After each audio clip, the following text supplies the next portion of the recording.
नमस्कार मित्रों, भीम भाष्य इस मेरे ऑडियो वीडियो पॉडकास्ट सीरीज में आप सबका तहे दिल से स्वागत है।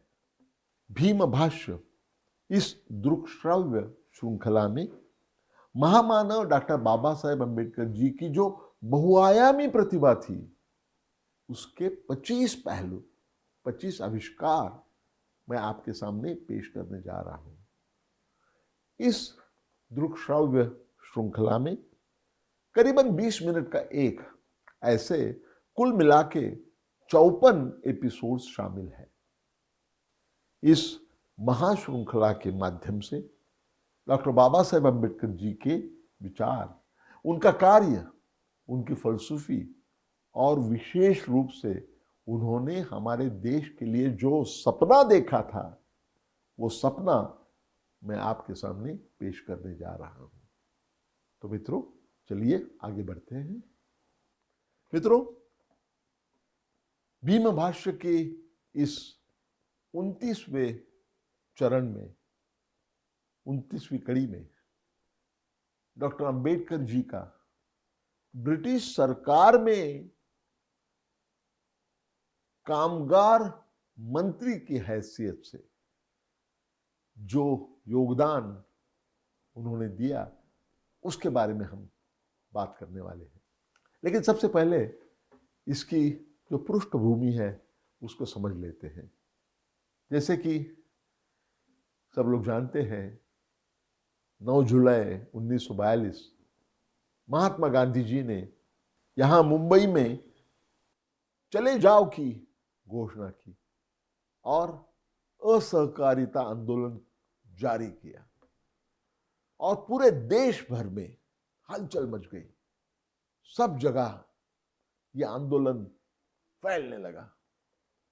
उसको प्रतिरोध करने के लिए ब्रिटिश सरकार ने अपनी तरफ से एक नई चाल खेली और एक नई नीति बनाई। उन्होंने वॉइस रॉय का एक कार्यकारी मंडल, जिसको वॉइस रॉयज एग्जीक्यूटिव काउंसिल कहते थे, कहिए कि वो अपने देश का मंत्रिमंडल था, ब्रिटिश सरकार का मंत्रिमंडल था। उस मंत्रिमंडल में 12 सदस्य थे, उसमें से 6 यूरोपियन थे, ज्यादातर ब्रिटेन के लोग, और बाकी जो 6 थे, शेष 6 सदस्य उन्होंने भारतीयों में से चुन लिए। और आश्चर्य की बात यह है कि उन 6 लोगों में कामगार मंत्री के तहत डॉक्टर बाबा साहेब अम्बेडकर जी का उनकी नियुक्ति हो गई। अपने आप में यह बहुत बड़ी घटना थी। और भी पीछे जाकर पृष्ठभूमि देखते हैं तो मुझे याद है, मैंने पढ़ा हुआ है बचपन में, जब भीमा छोटे बच्चे थे, जब सातारा में उनके कुटुंब के साथ रहते थे, तब उनके पिताजी ने, रामजी बाबा ने, दूसरी शादी रचाई। तो छोटे से भीमा, जिनको भिवा कहते थे, बहुत नाराज हो गए, सख्त नाराज हो गए। मेरे घर में ये मेरी मां की बजाय ये कौन औरत आई है? ये तो बहुत गुस्सा हो गए, तिलमिला उठे। और उसी में उन्होंने निश्चय कर लिया कि मैं मुंबई को भाग जाऊंगा। तब लोग भाग कर ही मुंबई को चले आते थे। तो मुंबई जाने के लिए उनको पैसे की जरूरत थी, रेलवे का भाड़ा या तो बस का भाड़ा, उसके लिए पैसे की जरूरत थी। तो जिस बुआ के गोदी में वो रात को सोया करते थे, उसके बटुए से पैसे चुराने की कोशिश बाल भिवा ने की। लेकिन उनका दुर्भाग्य और आपका और हमारा सबका सौभाग्य ये है कि उस बटुए में कभी भी मुंबई तक जाने के लिए जितने पैसों की जरूरत थी, उतने पैसे उस बटुए में कभी भी नहीं थे। 3 रात भिवा ने कोशिश की, लेकिन उससे कुछ नहीं निकला। तो उन्होंने अपना विचार बदल दिया। क्या करना चाहते थे वो? बाल विवाह चाहता था कि भागकर मुंबई जाएंगे और मुंबई में मिल वर्कर हो जाएंगे, मिल में मजदूर का काम करेंगे और अपनी जिंदगी बनाएंगे। बचपन में मिल मजदूर का ख्वाब देखने वाला बाल विवाह आगे चलकर बड़ा कामगार नेता हो गया और उसके बाद में 1942 में साक्षात कामगार मंत्री हो गया, वो भी ब्रिटिश सरकार के मंत्रिमंडल में। अब इसकी कड़ी आलोचना की गई। ये तो आलोचना उनको कई बार सहनी पड़ी थी। ब्रिटिश सरकार में शामिल हो गए, मतलब ये ब्रिटिशों के हस्तक है, देशद्रोही है, ऐसे अनेक तरह से उन पर आलोचना, कड़ी आलोचना की गई। लेकिन उन्होंने कामगार मंत्री के नाते जो काम किया वो तो देखिए। वो कोई देखता नहीं, वो समझता नहीं है और समझने की कोशिश भी नहीं करता। वही मैं आपको बताने जा रहा हूं। कामगार मंत्री के नाते आपको ताज्जुब होगा, हमारे देश में एम्प्लॉयमेंट एक्सचेंज किसने शुरुआत की? वो डॉक्टर बाबा साहेब अम्बेडकर जी ने की। हमारे देश में औद्योगिक कामगार जो है, उनके काम करने के घंटे 12 घंटे काम करना पड़ता था दिन भर में, वो घटाकर 8 घंटे किसने किए? वो डॉक्टर बाबा साहेब अम्बेडकर जी ने किए। और स्किल डेवलपमेंट, जिसकी कौशल निर्माण की बहुत बात होती है अभी, स्किल इंडिया और ये सब स्कीम्स में, भारत में सरकारी क्षेत्र में स्किल डेवलपमेंट, कौशल्य विकास, इसकी शुरुआत किसने की है? वो कामगार मंत्री के हैसियत से डॉक्टर बाबा साहेब अम्बेडकर ने की है। अब देखिए कि हमारे देश में उसके बाद में जो भी कामगार सुधार के कायदे हो गए हैं, ये सारे कायदों की, इसका एक भी अपवाद नहीं, ये सारे कायदों की नींव डालने का काम कामगार मंत्री डॉक्टर बाबा साहेब अम्बेडकर जी ने किया है। और वो ब्रिटिश मंत्रिमंडल में रहकर उनको देशद्रोही कह सकते हैं। प्रसूति पूर्व छुट्टी, महिला जो कामगार हैं उनके लिए, इसका प्रबंध, इसकी शुरुआत भी डॉक्टर बाबा साहेब अम्बेडकर जी ने की थी। कई ऐसे उदाहरण दे सकते हैं।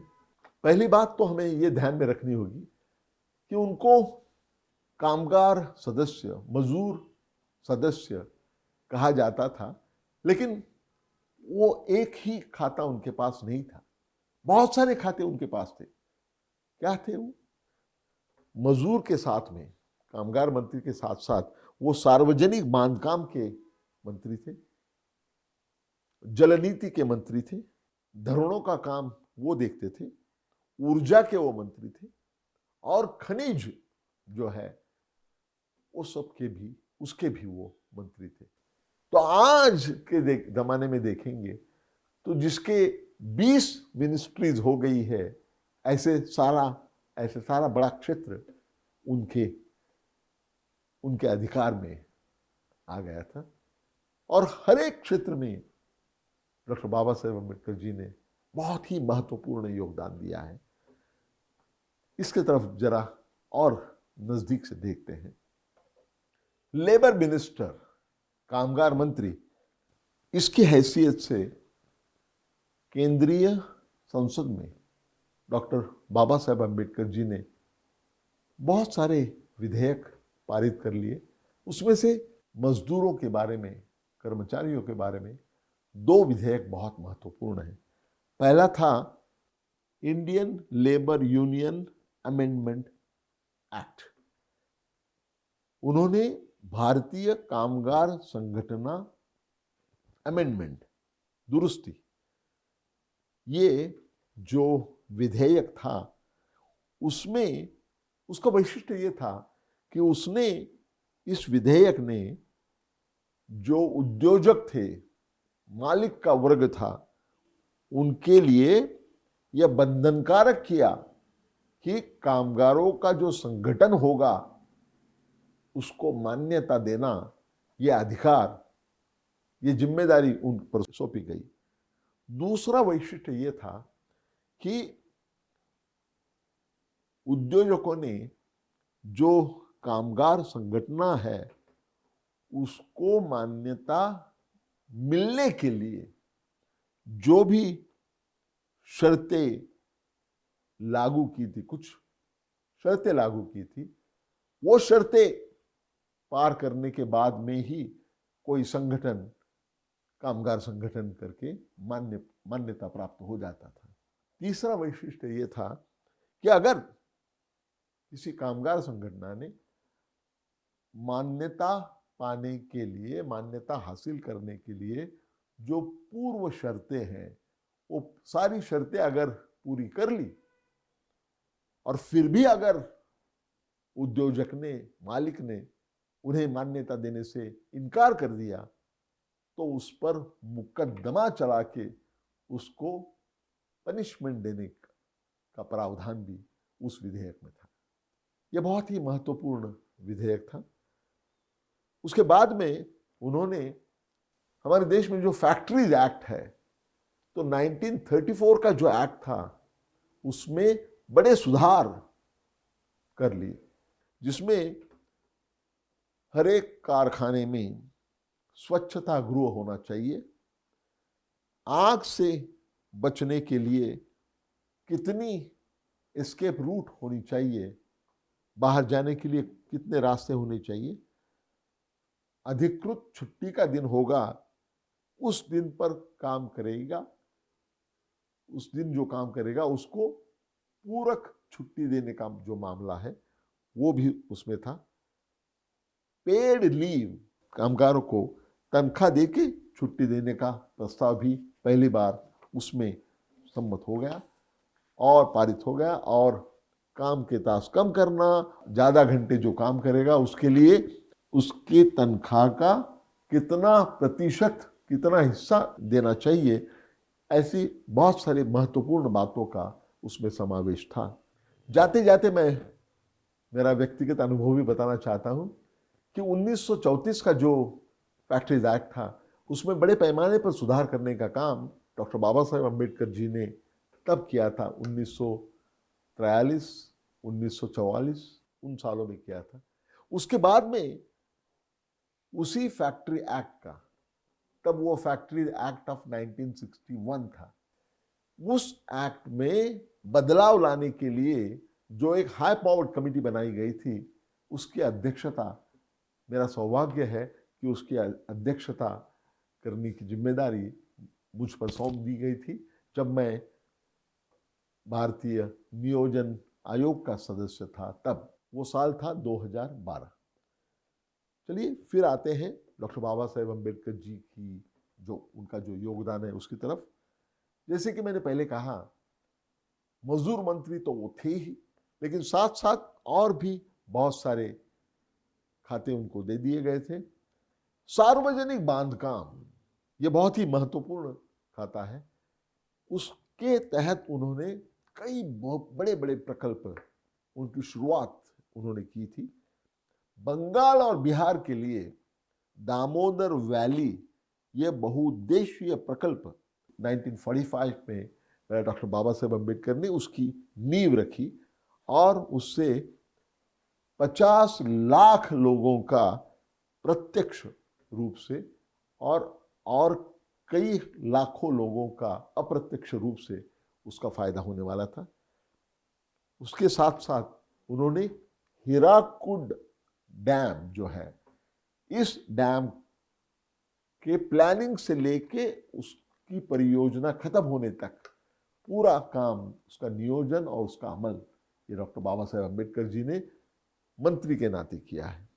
तीसरी बात यह है कि ओडिशा में नदियों का विकास करने के लिए 1945 में उन्होंने एक बहुउद्देशीय योजना बनाई, जिसमें धरण बांध के, जलमार्ग बना के और बहुत ही कम खर्चे में विद्युत निर्मित करके राज्यों को संपन्न करने की यह बहुत महत्वाकांक्षी योजना थी, जिसकी शुरुआत डॉक्टर बाबा साहेब अम्बेडकर जी ने की थी।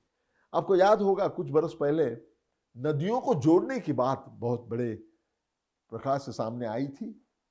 अब तो बात वो नहीं होती है, लेकिन ये प्रयोग डॉक्टर बाबा साहेब अम्बेडकर ने, जब वो ब्रिटिश सरकार में मंत्री थे, तब उन्होंने ये प्रयोग बिहार के कोसी नदी को और नदी के साथ जोड़ने के लिए प्रयास किया था। ये तब की बात है, कोई इसको आज मानता नहीं है, लेकिन ये बात सच बात है। और ब्रिटेन में जैसे सेंट्रल इलेक्ट्रिसिटी बोर्ड है, वैसे यंत्रणा भारत में तैयार करने के लिए नींव बनाने का काम, नींव डालने का काम ये डॉक्टर बाबा साहेब अम्बेडकर जी ने किया। विद्युत प्रसारण का, उसके लिए ग्रिड बनाने का जो काम है, उसकी शुरुआत भी डॉक्टर बाबा साहेब अम्बेडकर जी ने की है। साथ ही साथ भारत की जो खनिज नीति है, खनिजों के तो अभी बहुत सारे मिनिस्ट्रीज है, कोल की एक है, स्टील की एक है, बहुत सारे हैं। तो खनिजों के बारे में ये जो संसाधन है, उसके लिए जो नीति बनाई, पहली बार जब हमारे देश में उस नीति बनाने का काम हो गया, वो नीति के शिल्पकार थे डॉक्टर बाबा साहेब अम्बेडकर। 1945 में जब भारत में कामगार वर्ग में बहुत अराजकता थी, तब उन्होंने उस अराजकता को प्रतिबंध करने के लिए उन्होंने 3 सुझाव दिए। पहला ये था कि रिकंसिलिएशन करने के लिए कोई यंत्रणा तैयार करना, और वो यंत्रणा तैयार उन्होंने की। त्रिपक्षीय यंत्रणा का निर्माण उन्होंने किया, जिसमें एक तरफ मालिक है, दूसरी तरफ मजदूर है, ट्रेड यूनियंस है, और तीसरी तरफ राज्य सरकार है। ये तीनों को इकट्ठा बैठ के पूरी तरह से जो भी तालमेल लगाना था इनमें, ये करने का काम ये त्रिपक्षीय समिति करती थी, और वो काम, उसकी शुरुआत उन्होंने की। उन्हें दूसरा सुझाव ये दिया था, जो इंडस्ट्रियल डिस्प्यूट्स एक्ट था, औद्योगिक कलह कायदा, उसमें सुधार लाने का सुझाव भी उन्होंने रखा, और किमान वेतन का कायदा, मिनिमम वेजेस एक्ट का कायदा, ये भी करने का प्रस्ताव डॉक्टर बाबा साहेब अम्बेडकर ने कामगार मंत्री की हैसियत से सादर किया था। 1945 को जब दूसरा महायुद्ध समाप्त हो गया, तो उसके बाद में जो आह्वान था, चुनौती थी, वो थी पुनर्निर्माण की। पुनर्निर्माण के लिए कई अलग अलग समितियों का निर्माण किया गया, और वाइसरॉय एग्जीक्यूटिव काउंसिल के सदस्य इस नाते से डॉक्टर बाबा साहेब अम्बेडकर उनमें से कई समितियों पर उन्होंने सदस्यता की, सदस्य के रूप में अपनी भूमिका निभाई, और उसमें विद्युत ऊर्जा और जल सिंचन, ये दोनों को औद्योगिकरण के, इंडस्ट्रियलाइजेशन के प्रोसेस में कैसे काम में ला सकते हैं, दोनों का मेल लगा के, इसके बारे में उन्होंने बहुत ही महत्वपूर्ण योगदान ये सारे पुनर्निर्माण के समितियों में दिया है। इसीलिए डॉक्टर बाबा साहेब अम्बेडकर दिल से चाहते थे, जब देश स्वतंत्र हुआ, उनका जो मंत्रिमंडल का स्थान था वो तो बर्खास्त हो गया, खारिज हो गया, क्योंकि 1946 में वाइसरॉय का एग्जीक्यूटिव काउंसिल, उसकी मर्यादा खत्म हो गई। उसके बाद में जब हमारा देश स्वतंत्र हुआ 1947 में, तब डॉक्टर बाबा साहेब अम्बेडकर चाहते थे कि वो वित्त मंत्री किए जाए। उनको इतना बड़ा अनुभव था, और ये उनकी विशेषता थी। देखिए, अर्थशास्त्री भी थे और अर्थ प्रशासक भी थे। हर एक अर्थशास्त्री जरूरी नहीं कि वो उत्तम अर्थ प्रशासक भी हो, और ये भी जरूरी नहीं कि उत्तम प्रशासक होने के लिए उत्तम अर्थशास्त्री होना अपने आप में जरूरी है। सी डी देशमुख साहब का उदाहरण अपने सामने है। सी डी देशमुख साहब हमारे देश के सर्वोत्तम अर्थ प्रशिक्षकों में से थे, जिन्होंने रिजर्व बैंक ऑफ इंडिया के गवर्नर का काम किया, वित्त मंत्री का काम किया, लेकिन उन्हें वो अर्थशास्त्री कभी नहीं थे।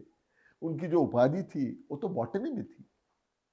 मतलब ये है, डॉक्टर बाबा साहेब अम्बेडकर जी की विशेषता ये थी कि वो जैसे अर्थशास्त्री थे वैसे ही अर्थ प्रशासक भी थे, और जितने अच्छे अर्थशास्त्री थे उतने ही अच्छे अर्थ प्रशासक भी थे। इसीलिए वो चाहते थे कि स्वतंत्रता के हासिल करने के बाद स्वतंत्र भारत में वित्त मंत्री की जिम्मेदारी उन पर सौंपी जाए, ये उनकी इच्छा थी। वो नहीं हुआ, लेकिन नियोजन मंत्री के रूप में वो चाहते थे कि उन्हें बनाया जाए, वो भी नहीं हुआ। नियोजन आयोग की अध्यक्षता, पदसिद्ध अध्यक्षता स्वयं प्रधानमंत्री करते हैं, तब करते थे, और अभी नीति आयोग में भी वही होता है। तो कम से कम नियोजन मंत्री ही होता नहीं है, लेकिन अगर नियोजन आयोग के प्रधानमंत्री या अध्यक्ष है तो उपाध्यक्ष रूप में उन्हें अवसर मिलना चाहिए था। यह उनकी भावना थी, क्योंकि उनका अनुभव इतना बड़ा था अर्थ प्रशासक के रूप में कि उन्हें करना सारी तरफ से बहुत ही उचित होता, लेकिन वो नहीं हुआ। इस बात का वो बहुत बुरा मान गए थे। वास्तविकता ये है कि सितंबर 1951 में जब उन्होंने हिंदू कोड बिल के इशू पर स्वतंत्र भारत के केंद्रीय मंत्रिमंडल से जब इस्तीफा दे दिया, उस इस्तीफा के पत्र में उन्होंने इस बात को दोहराया है कि मैं बहुत चाहता था कि कोई बड़ी आर्थिक जिम्मेदारी मुझ पर सौंपी जाए, लेकिन वो कभी नहीं हुआ। ये मुझे बहुत बुरा लगा, ये उन्होंने कहा है। और ये आज मुझे भी लगता है कि उन्हें उनके इतने सारे अनुभवों के साथ इतने उत्तम अर्थ प्रशासक होने के नाते वो जिम्मेदारी उन पर सौंपी जानी चाहिए थी, लेकिन ये नहीं हुआ। ये तो वास्तविकता है जिसका हमें स्वीकार करना होगा। तो मित्रों, मेरी बात को मैं यहीं पर विराम देता हूं। जाने से पहले मैं आपको बताना चाहूँगा, अगर भीम भाष्य ये ऑडियो वीडियो पॉडकास्ट सीरीज आपको पसंद आती है तो आप उसे लाइक कीजिए, उसे शेयर कीजिए, उसे सब्सक्राइब कीजिए। फिर मिलेंगे जल्द ही, तब तक के लिए आज्ञा दीजिए। धन्यवाद, नमस्कार।